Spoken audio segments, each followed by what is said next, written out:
Amon is one of the most complicated villains in the Avatar series, and he has a very interesting story. In this video, I'm going to go through the timeline of his life, and I'll dive deeper to explore if he really is the bad guy he's made out to be, or if there's actually some good in him. I'm going to look at deeper meanings, break down how he's feeling, or why he does certain things, and basically just study his character. Before we start, I just wanted to say that I'm going to stop using the YouTube community tab as much as I have been, and start using other platforms more so that the Movie Flame brand extends past just YouTube, just in case the worst happened and I lost the channel or something. So make sure you follow me on Twitter, which is the most important, because that will sort of replace the YouTube community tab. I'll be posting the most updates there, and that's linked down below. You can also follow us on Facebook, and if you want, you can follow my personal Instagram as well, which is full of cute dogs, behind the scenes Movie Flame stuff, and just some fun posts. Both of those are linked down below as well. Now, let's get started.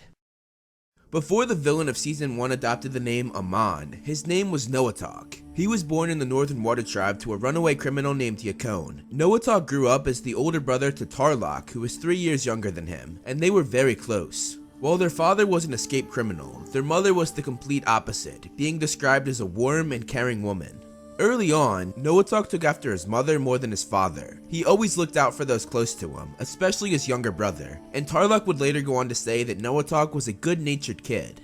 Their childhood was very peaceful and full of happiness, but once they discovered that they were benders, they would look back on their early childhood and call it the good years, because once their father started training them as benders, nothing was the same. Yakone pushed his sons very hard and showed no mercy. One night, Yakone yelled at Tarlok for sloppy bending and said that if he didn't shape up, he'd spend the rest of the night in the cold practicing. And to top it off, Yakone said that Noatak was never as sloppy as he was. Noatak looked at his crying brother and spoke back to his father, saying that Tarlok would get it over time, and this led to his father yelling at him too. Now, I'd like to point out how, even when Noatak got a compliment saying that he was basically a prodigy and a better bender than his brother, Noatak didn't want this compliment if it meant bringing his brother down. He wanted everybody to be treated equally, even if it meant bringing himself down too. This trait of Noatak was most definitely incited by his younger brother, but it would eventually blossom well past Tarlok and extend to all of Republic City, wanting everyone in the city to be equal.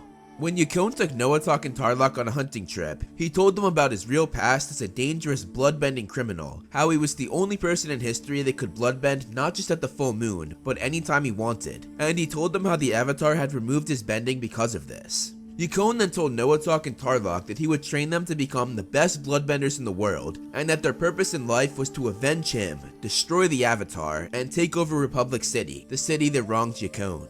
From then on, every full moon, they began training with their father, keeping the truth from their mother, again saying that they were going on hunting trips. This is where Noatak began to change. Just like with waterbending, he was an absolute prodigy at bloodbending. After just a few years of training, Noatak had mastered his father's psychic bloodbending technique by the time he was 14, and he could even do this without the full moon. But as Noatak became more and more wrapped up in his bloodbending, his brother Tarlok was the opposite, and he hated every minute of it, and this of course made Yakone favor Noatak even more. But while being their father's favorite might seem like a good thing, it was actually the worst thing that could have happened to Noatak. He had to please his father, and to do that, he had to continue to practice and impress his father with bloodbending. Again, let's look deeper. Growing up, Noatak was very caring and was a good kid, so I have a theory that bloodbending was not easy for him to do, because just like Tarlok, I don't think he wanted to control and scare innocent animals. That being said, he knew that he had to do this, not only to please his father, but also to protect Tarlok. He did not want his younger brother to carry the burden of all of their father's expectations and demands, so instead, he took on that burden. And my theory is that the combination of bloodbending and living up to his father's goal of revenge led him to being, as Tarlok put it, cold and detached, and even more, no longer the brother that he had once known, as he had changed a lot over the years, and this had clearly started right when they began bloodbending. In the show, you're meant to see Noatak change during his training, basically becoming less and less like his kind and down-to-earth mother, and become more and more like his criminal father. But I personally think that he always carried more of his mother than his father, and the reason why I think this is because everything that he did, it was all to protect Tarlok, a trait that his father would never have and was clearly inspired by his mother. One night, Yukon took his kids out for training, but this time, he had the two of them bloodbend each other. And here, my theory of Noatak doing everything to protect his brother has even more base behind it, because right when his father is about to bloodbend Tarlok, he realized that pleasing his father could no longer protect his younger brother, so he had to go a different route, and Noatak bloodbended Yukon. Noatak then tried to get Tarlok to run away with him, again wanting to protect his brother, but when Tarlok refused, Noatak called Tarlok weak and left him. Now, I'd like to point out one thing. While bloodbending his father, Noatak says, "You always say bloodbending is the most powerful thing in the world, but it isn't. The Avatar is. He took your bending away. What could be more powerful than that?" This is a crucial line because we see into the thought process of a young Amon who eventually would go after the Avatar, who he saw as all powerful. Looking back, Noatak always wanted everybody to be treated equally, and he saw the Avatar as far more powerful than everyone else, so this didn't hold to his goal of equality. After leaving his father and brother, they presumed him dead after searching for days and not finding a trace of him. Noatak actually made his way out of the blizzard, however, and he had many plans for the future. His ultimate goal, or the thing he strived for, was the same thing that he wanted as a kid. He wanted everybody to be treated equally. I have a theory that he set out for this goal because he thought it was the opposite of his father's goal, as his father always believed that bending, and even more blood bending, gave him and his sons power, and that they should use that power for evil. So Noatak thought that if in his quest for equality he rid the world of bending, everyone would have equal footing, and with no benders, he was ensuring that his father's beliefs of benders being superior would be worthless. However, in his pursuit of this, his father's ghost still shaped him, and he became a soldier of revenge. And though it was not in the way that his father had planned, it nevertheless led to Noatak gaining power, taking over Republic City, and going after the Avatar. All the things his father asked him to do the night he told his sons about who he really was.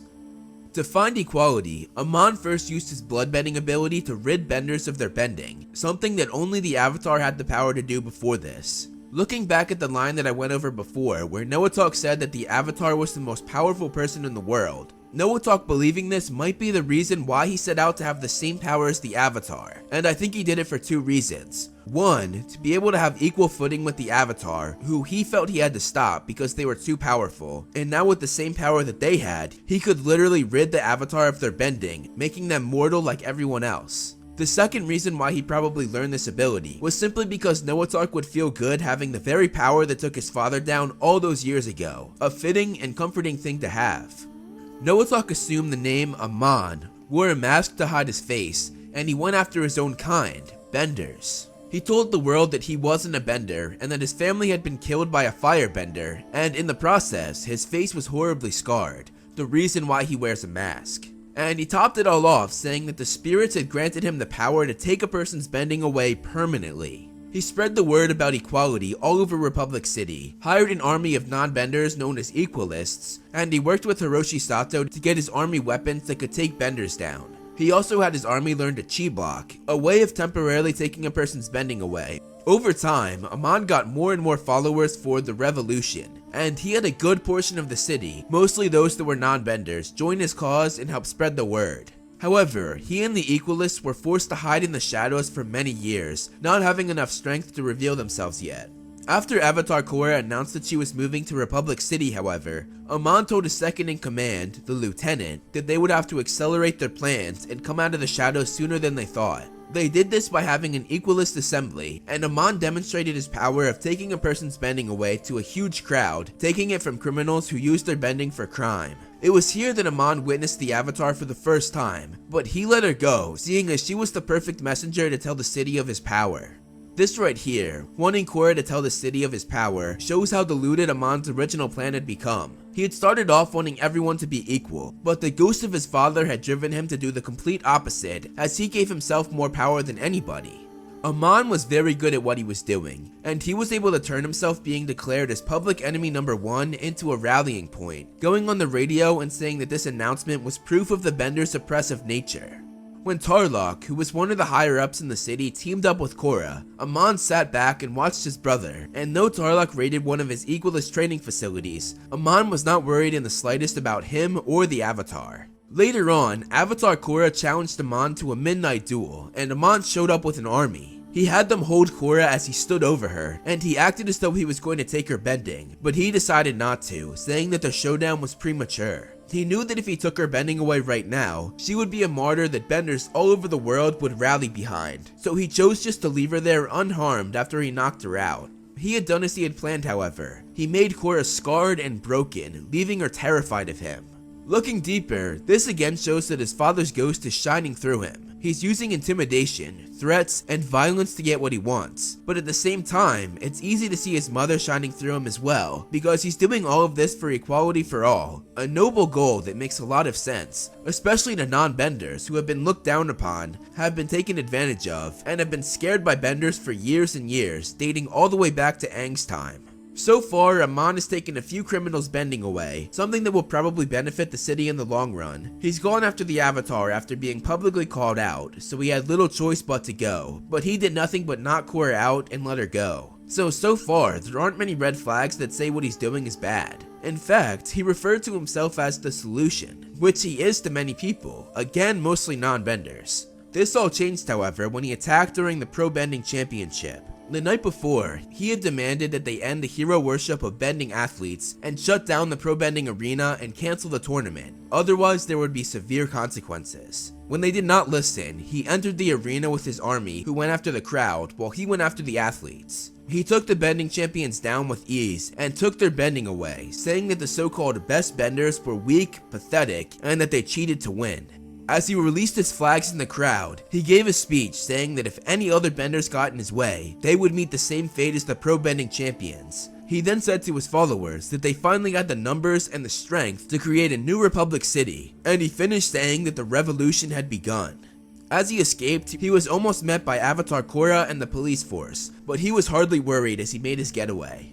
Amon had been watching his younger brother, and after Tarlok kidnapped the Avatar, Amon knew that it was time to move in on him. He arrived with the lieutenant and a number of his equalists, and Tarlok took them down with his bloodbending, all except for Amon, who powered through, something that terrified Tarlok and showed just how strong Amon was. When Amon made it across the room, he took his younger brother's bending. Not wanting anybody to know that Tarlok was his brother, he took him and ordered the equalists to get the Avatar. As he put Tarlok in the truck, he saw the Avatar after she escaped, and he tried to go after her, but she got away, something that made Amon very angry with the lieutenant. When Amon took Tarlok prisoner, Tarlok told him that he knew who he was, recognizing his brother's bloodbending grip, which shocked Tarlok, who had thought his brother died all those years ago in the blizzard. Amon set his plans forward and attacked Republic City, planting bombs, kidnapping council members, sending mecha tanks after Team Avatar, and he watched from above on his airship with Hiroshi Sato. He told Sato that he would get his daughter Asami back soon, as she was part of the team fighting off their attack. Meanwhile, he sent the lieutenant and a number of his equalists to Air Temple Island to capture Tenzin and his family, but instead, they brought him Lin Beifong, the chief of police who had sacrificed herself to save the family. Amon wasted no time in taking Lin's bending away, taking a huge asset from his enemy. At this moment, this is where we see Amon farther gone than ever. He took over Air Temple Island and repurposed it into his base of operations. He had all of his followers bring him captured benders, this time not just criminals, but all benders, and he rid them of their bending one by one. Here, he also kept Tarlok locked up, alone in a tower where he could not reveal to anybody that he was actually Amon's brother, and that Amon was really a bender himself, the very thing that he was fighting. It's interesting how Amon turned his back on his own kind, as he himself was a bender. As Tarlok said, he thought Amon truly believed that bending was the source of all evil in the world. I touched on it before, but let's go into more detail. I think this is in large part due to how much he despised his father. His father was obsessed with bending and the power that it gave him, so Amon paired his evil father with the thing that his father loved most, which in turn made Amon pair bending and evil. Therefore, he thought that getting rid of evil was as easy as ridding the world of bending. But as I said, Amon trying to rid the world of bending actually made him become the very thing his father wanted him to be. A dictator who overtook the city using bloodbending, but in Amon's case, he used bloodbending very differently than his father. In his pursuit for peace, Amon lost sight of his original goal of equality for all, because he was no longer equal to everyone else. He made himself more powerful than anybody. Going back to his childhood, when his father yelled at Tarlok and complimented Amon, Amon did not want that compliment if it meant bringing his brother down, because then they wouldn't be equal. Now, however, Amon had no intention of giving up the power that he had gained, even if it ruined his initial goal of equality. Amon's true identity was revealed to Korra and Mako after they encountered Tarlok, but Amon stayed one step ahead of them, and when they tried to reveal his true identity to the crowd at his victory rally, he showed his face that was covered in scars, backing up his story about how a firebender had killed his family and burned his face. Using convincing makeup to fool the audience, Amon managed to turn the tables and make Korra out to be a liar to his followers. When Korra and Mako were about to leave, he told them to stay, and he revealed the captured airbending family. Right when Amon was going to rid the world of airbending forever, as they were the only airbenders in the world, a fight broke out and the family escaped.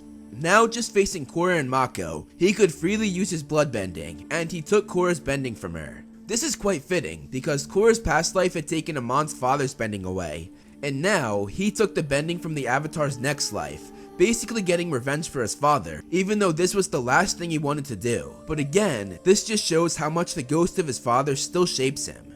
While Amon used his bending, he did not know that the lieutenant, his most loyal follower, was watching, and furious, he went after Amon, but this was a mistake as Amon easily bloodbended him and violently threw him against a wall. Before Amon could take Mako's bending, Mako fought through the bloodbending and struck him with lightning. When they tried to escape, however, Amon caught up to them, and he told Mako that he was impressed, saying that no one had ever gotten the better of him like that. As he made his way to Mako, he was struck again, but this time by Korra, who airbended for the first time, sending Amon flying back out the window and into the river below. Amon had no choice but to waterbend to save himself, and the makeup he had on his face was washed off. The crowd outside realized that everything Korra had said was true, that he really was a waterbender, and not the man he said he was. With the makeup washed away, his identity exposed, and his mission clearly over, Amon escaped in the water, dodging Mako's fire blasts. The first place that he went was Air Temple Island to find his younger brother,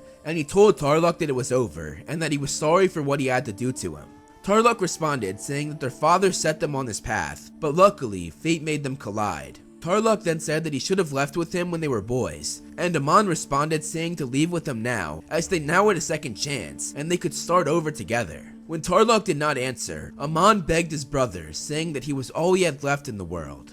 The two brothers left Republic City on a boat, Amon very excited to start a new life with the only person he would ever want to do this with. He could not stop smiling, saying that there was nothing they couldn't do. Tarlok then called Amon Noatak, and Amon got sentimental, saying that he had not heard that name in years. He told his brother that he had almost forgotten the sound of his own name. Tarlok told him that it would be just like the good old days, but as he said this, he put an electrified glove over the fuel cap of the boat. In Noatak's final few seconds, he cried tears of happiness, finally being free. No more of his father's burdens, no more revenge, just him and his younger brother, who he loved more than anyone in the world. Tarlok allowed his brother to die happier than he had been since the good old days when they were kids, before they learned that they were benders, and before their father's training. They had come full circle, back to where they had started. What Tarlok did ended their family bloodline, ensuring that there were no more bloodbenders who could bend at any time, and could cause harm the way that they did and their father did. So was Amon good or bad? Well, as I said, the brothers had come full circle. Noatak essentially died the good-natured kid he was during the good old days, meaning he died as a good person who was very remorseful for what he had done. He had done some terrible things, yes, but in the end, the revenge puppet that his father had made him did not define who he was. It was not part of him. It was the thing that took over the good inside of him for a certain period of time, and when that eventually left him, it allowed him to die the good person he had always been. Thank you so much for watching, guys. You can follow me on social media to see more of my personal life and see more of this little dude. You can follow me on Twitter and Facebook for Movie Flame updates. And I want to give a huge shout out to all my patrons listed below. If you want to be featured in the next video, plus get a bunch of other rewards, become a patron today. Again, thank you so much for watching. Make sure you press that like button and subscribe, and look out for more great videos on the way.